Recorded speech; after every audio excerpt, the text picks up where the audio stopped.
नमस्ते दोस्तों।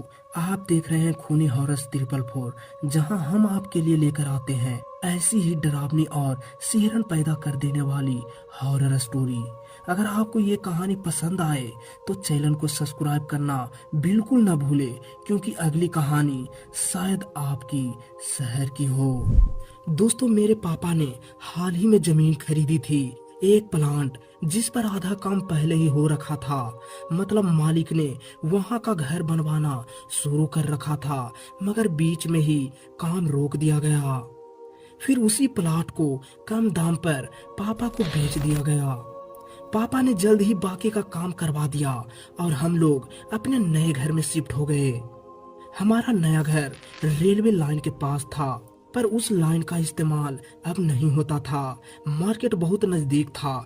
कुल मिलाकर जिंदगी ठीक ठाक चल रही थी। मगर रात को करीब 1:30 बजे एक ट्रेन की आवाज शुरू हुई। ऐसी आवाज की ऐसा लगा घर के बिल्कुल बगल से ही गुजर रही हो।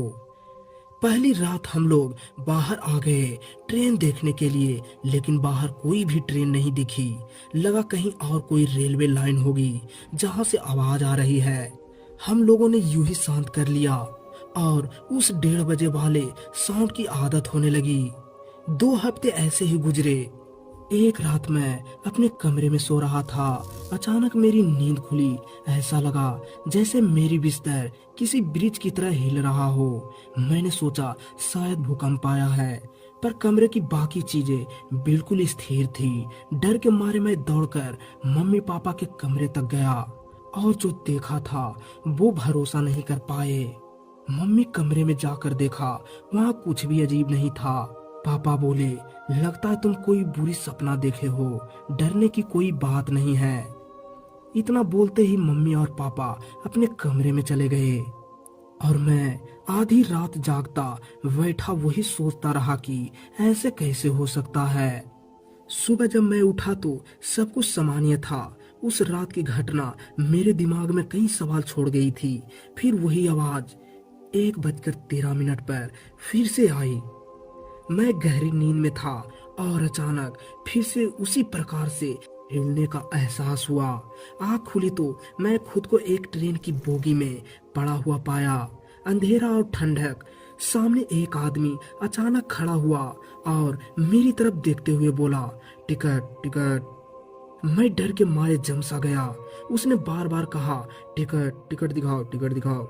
मैं कुछ समझकर बोल भी नहीं पाया। फिर उसने मेरा हाथ पकड़ लिया और जोर से घिसेटते हुए दूसरी बोगी में ले गया। वह बंदा इतने ठंडे हाथों से पकड़ा था कि सर्दी अंदर तक उतर रही थी। दूसरी बोगी में पहले से ही कुछ लोग खड़े थे। सबकी हालात मेरी जैसी, शायद सब बिना टिकट की। उस टीटी ने हम सबको एक लाइन में खड़ा कर दिया और जैसे ही ट्रेन एक ऊंचे पुल पर पहुंची, उसने एक एक करके उन लोगों को चलती ट्रेन से नीचे फेंक दिया। मैंने देखा एक एक सब गिरते गए और नीचे नदी में लाशें मिलती रही। जब उसने मेरी ओर कदम बढ़ाए, पर उस समय नदी से थोड़ा ट्रेन आगे चल दिया था। मेरी चीख निकल पड़ी। उसी चीख के साथ उसने मुझे भी धक्का दे दिया। मैं ट्रेन से नीचे गिरा। गिरते ही मैं बेहोश हो गया। जब होश आया तो सूरज निकल चुका था और मैं अपने घर के पीछे खाली प्लाट की झाड़ियों में पड़ा था। मैं घर पहुंचकर सबको पूरी बात बताई। इस बार पापा मम्मी ने मेरी बात नहीं टाली। वे गंभीर हो गए। उन्होंने वहां की बातें छानबीन शुरू कर दी। पता चला कि पुरानी जमीन पर पहले वास्तव में रेलवे ट्रैक था और उस पुल के पास कई सालों से रहस्यमयी तरीके से लोगों की मौत हुई थी। कुछ की लाश पुल के नीचे मिली, कुछ नदी में तैरती मिली। फिर प्रशासन ने उस ट्रैक को अचानक बंद करा दिया। कुछ व्यापारियों और अधिकारियों ने मिलकर वह जमीन सस्ते दामों में खरीद ली। कहावतों में कहा गया कि जिसने वह जमीन खरीदी उसे वहां कुछ न कुछ बुरा झेलना पड़ा और वे चुपचाप इस जमीन को छोड़ दिए। गांव में जो बातें चलती थी उन्हें सुनकर हमारे रोंगटे खड़े हो गए। कहते थे कि उस रूट पर एक बार टीटी और साथ में एक पुलिस वाला भी थे, जिन्हें यात्रियों से झंझट हो गए थे। कुछ लोग कहते हैं कि उस रात एक झंझट इतना बढ़ गया कि यात्रियों ने टीटी को मार डाला और उसके साथ साथ उस पुलिस वालों को भी मोर्चे पर ही मार दिया। दोनों की लाशें ट्रेन के पास पाई गई और फिर दोनों को ट्रेन से नीचे फेंक दिया गया।